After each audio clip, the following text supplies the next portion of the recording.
আসসালামু আলাইকুম। আপনারা যারা এখন উমরা ভিসায় সৌদি আরবে ভ্রমণের নিয়ত করেছেন অথবা যারা ট্যুরিস্ট ভিসায় যেতে চাচ্ছেন, তারা মদিনায় আমাদের প্রিয় নবীজি সাল্লাল্লাহু আলাইহি সাল্লামের রওজা মুবারকের পাশে রিয়াজুল জান্নাহ আছে, যেখানে আমরা সবাই যেতে চাই।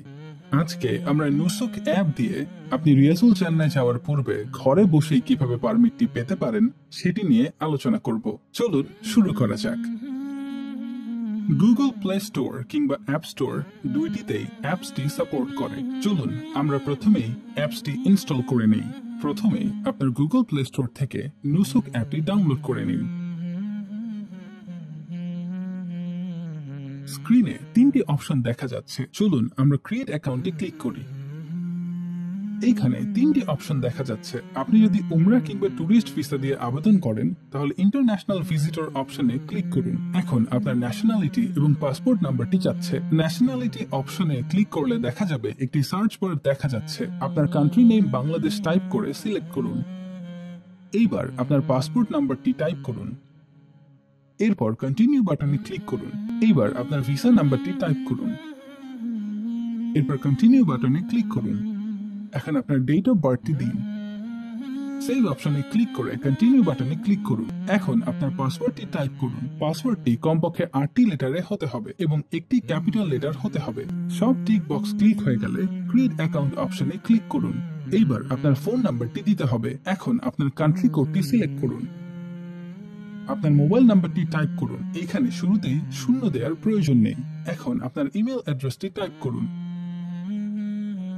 আপনার প্রদত্ত মেইলে একটি ইমেল ভেরিফিকেশন কোড চলে গিয়েছে। এইখান থেকে আপনার ভেরিফিকেশন কোডটি দেখে নিন। এখন এই কোডটি আপনি আপনার অ্যাপের খালি জায়গায় টাইপ করুন। দেখা যাবে সিস্টেমটি অটোমেটিক কোডটিকে ভেরিফাই করে নিয়েছে। আলহামদুলিল্লাহ, নুসুক অ্যাপে আপনার রেজিস্ট্রেশন সম্পন্ন হয়ে গিয়েছে। এখন আপনি রাউদা অপশনে ক্লিক করুন।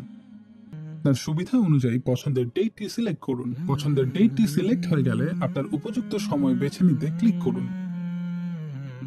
এরপর কনফার্ম বাটনে ক্লিক করুন। আলহামদুলিল্লাহ, আপনার রিয়াজুল জান্নাহর পারমিট নেওয়া সম্পন্ন হয়েছে। ভিউ অপশনে ক্লিক করে নোবেল রাউদা অপশনটিতে ক্লিক করতে হবে। ভিউ ডিটেলসে ক্লিক করলে আপনার পারমিটটি দেখা যাবে। পরবর্তীতে রিয়াজুল জান্নাহ প্রবেশের সময় কর্তৃপক্ষের নিকট পারমিটটি দেখালেই রিয়াজুল জান্নাহ প্রবেশ করতে পারবেন ইনশাআল্লাহ। পরবর্তীতে পারমিটটি যদি দেখতে চান অথবা আপনার লগ ইনটি যদি চলে যায় তাহলে আপনাকে পুনরায় লগ ইন করতে হবে। তাহলে প্রথমেই লগ ইন অপশনে ক্লিক করে ইন্টারন্যাশনাল ভিজিটর অপশনে ক্লিক করুন। এইবার সার্চ বারে আপনার ন্যাশনালিটি সার্চ করে বাংলাদেশ সিলেক্ট করুন। আপনার পাসপোর্ট নাম্বারটি টাইপ করুন। এখন আপনি অ্যাপটি রেজিস্ট্রেশন করার সময় যে পাসওয়ার্ডটি দিয়েছিলেন সেটি এইখানে টাইপ করুন। পরবর্তী লগ ইনের সুবিধার জন্য রিমেম্বার মি চেক বক্সটিতে ক্লিক করে রাখতে পারেন। আপনার প্রদত্ত মেইলে একটি ইমেল ভেরিফিকেশন কোড চলে গিয়েছে। এখন এই কোডটি আপনি আপনার অ্যাপের খালি জায়গায় টাইপ করলেই দেখা যাবে সিস্টেমটি অটোমেটিক কোডটি ভেরিফাই করে নিয়েছে। আলহামদুলিল্লাহ, আপনার লগ ইন সঠিকভাবে সম্পন্ন হয়ে গিয়েছে। এরপর পারমিট অপশনে ক্লিক করুন। নোবেল রাউদা অপশনে ক্লিক করুন। ভিউ ডিটেলসে ক্লিক করলে আপনি আপনার পারমিটটি দেখতে পারবেন ইনশাআল্লাহ। আপনি অবশ্যই নির্ধারিত সময়ের 30 মিনিট আগে উপস্থিত থাকার চেষ্টা করবেন। কিভাবে পূর্বে নেওয়া পারমিটের তারিখ বা সময় পরিবর্তন করবেন? কেউ নতুন পারমিটটি নিতে চাইলে প্রথমে পুরনো পারমিটটি ক্যান্সেল করে পুনরায় আবেদন করতে হবে। ভিউ ডিটেলসে ক্লিক করে ক্যান্সেল পারমিটে ক্লিক করুন। টিক বক্সে ক্লিক করে ডান বাটনে ক্লিক করুন। ইয়েস বাটনে ক্লিক করলেই আপনার পারমিটটি ক্যান্সেল হয়ে যাবে। পারমিটটি ক্যান্সেল হয়ে গেলে পূর্বের ন্যায় নতুন করে পারমিটটি নিতে পারবেন ইনশাআল্লাহ। রাউদা অপশনে ক্লিক করুন। টিক বক্সে ক্লিক করে কন্টিনিউ বাটনে ক্লিক করুন। আপনার পছন্দের ডেটটি সিলেক্ট করুন। এরপর আপনার পছন্দের সময়টি সিলেক্ট করুন। কনফার্ম করে টিক বক্সে ক্লিক করুন। আলহামদুলিল্লাহ, আপনার নতুন পারমিটটি নেওয়া সম্পন্ন হয়েছে। কোন গেট দিয়ে পুরুষ এবং মহিলা রিয়াজুল জান্নাহ প্রবেশ করতে পারবেন? আপনারা এখন মসজিদে নববীর ম্যাপটি দেখতে পাচ্ছেন। ম্যাপে উপরের দিকে দেখা যাচ্ছে বাকি কবরস্থান। এর ঠিক উল্টো দিকে 362 নম্বর গেট। এখান থেকেই আপনারা সবাই সারিবদ্ধ হয়ে লাইনে দাঁড়াবেন এবং এরপর নবীজি সাল্লাল্লাহু আলাইহি সাল্লামের রওজা মুবারকের দিকে রওনা দিবেন। আপনারা এখন দেখতে পাচ্ছেন নবীজি সাল্লাল্লাহু আলাইহি সাল্লামের রওজা মুবারক। এখন আপনাদের চলে যেতে হবে 362 নম্বর গেটের দিকে। সেখানে গিয়ে একটি নির্দিষ্ট লাইনে দাঁড়িয়ে আপনাদের অপেক্ষা করতে হবে। সামনে একটি দেয়াল দেখা যাচ্ছে। এর পিছনেই বাকি কবরস্থান। এখন আল্লাহর প্রিয় মেহমানগণ সারিবদ্ধ হয়ে 362 নম্বর গেটের সামনে দাঁড়িয়ে আছেন।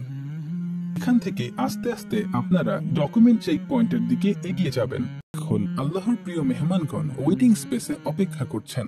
দেখা যাচ্ছে একে একে আল্লাহর মেহমানগণ গ্রুপ নিয়ে রিয়াজুল জান্নাহর দিকে অগ্রসর হচ্ছেন। এখন আল্লাহর মেহমানগণ 39 নম্বর গেট দিয়ে রিয়াজুল জান্নাহে প্রবেশ করছেন। এটি হচ্ছে কাঙ্ক্ষিত রিয়াজুল জান্নাহ। মিম্বর থেকে নবীজি সাল্লাল্লাহু আলাইহি সাল্লামের রওজা মোবারক পর্যন্ত জায়গাটি হচ্ছে রিয়াজুল জান্নাহ। রিয়াজুল জান্নাহে নফল ইবাদত শেষে আল্লাহর মেহমানগণ নবীজি সাল্লাল্লাহু আলাইহি সাল্লামের রওজা মুবারকের সালাম পেশ করার উদ্দেশ্যে রওনা দিয়েছেন। এইখানে রওজা মুবারকের সামনের দিকে 3টি নকশা করা দেয়াল দেখতে পারবেন। তার মধ্যে মাঝখানের অর্থাৎ 2 নম্বর দেয়ালের এই জায়গা বরাবর নবীজির রওজা মুবারক রয়েছে। কবরের কাছে গিয়ে কবরের দিকে মুখে কিবলাকে পিছনে রেখে দাঁড়িয়ে বলবেন, আসসালামু আলাইকা আইয়ুহান নাবিয়্যু ওয়া রাহমাতুল্লাহি ওয়া বারাকাতুহু। এরপর ডান দিকে এক হাত এগিয়ে বলবেন, আসসালামু আলাইকা ইয়া আবু বকর। অতঃপর আবারও ডান দিকে এক হাত এগিয়ে বলবেন, আসসালামু আলাইকা ইয়া উমর ইবনুল খাত্তাব। অবশেষে আল্লাহর মেহমানগণ আল বাকি গেট দিয়ে বের হয়ে যাচ্ছেন। আপনার পাসওয়ার্ডটি ভুলে গেলে কি করবেন? প্রথমে I need help logging in এই অপশনে ক্লিক করুন। এরপর আই ফরগটন মাই পাসওয়ার্ড অপশনে ক্লিক করুন। এখন আপনার ন্যাশনালিটি এবং পাসপোর্ট নাম্বারটি একে একে টাইপ করুন। সবগুলো টাইপ হয়ে গেলে কনফার্ম বাটনে ক্লিক করুন। আপনার ইমেল থেকে ভেরিফিকেশন কোডটি দেখে খালি জায়গায় টাইপ করুন। এখন আপনার নতুন পাসওয়ার্ডটি দিন। এরপর একই পাসওয়ার্ডটি আবার দিন। কনফার্ম বাটনে ক্লিক করলেই দেখতে পারবেন যে আপনার পাসওয়ার্ডটি সঠিকভাবে পরিবর্তন হয়ে গিয়েছে।